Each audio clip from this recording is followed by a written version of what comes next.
તો આ તરફ મહીસાગરમાં પણ ભારે વરસાદને કારણે વીરપુરમાં લાવરી નદી બે કાંઠે થઈ છે।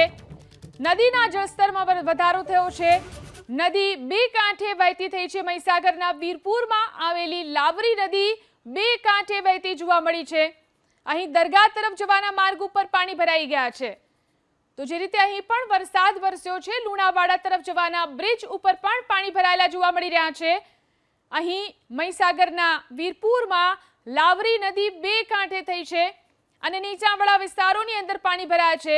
દરગાહ તરફ જવાના માર્ગ ઉપર પાણી ભરાઈ ગયા છે। જોઈ શકાય છે દ્રશ્યોની અંદર રસ્તા પાણીમાં ગરકાવ છે। તો આ તરફ મહીસાગરમાં પણ ભારે વરસાદને કારણે વીરપુરમાં લાવરી નદી બે કાંઠે થઈ છે। નદીના જળસ્તરમાં વધારો થયો છે। નદી બે કાંઠે વહેતી થઈ છે। મહીસાગરના વીરપુરમાં આવેલી લાવરી નદી બે કાંઠે વહેતી જોવા મળી છે। અહીં દરગાહ તરફ જવાના માર્ગ ઉપર પાણી ભરાઈ ગયા છે।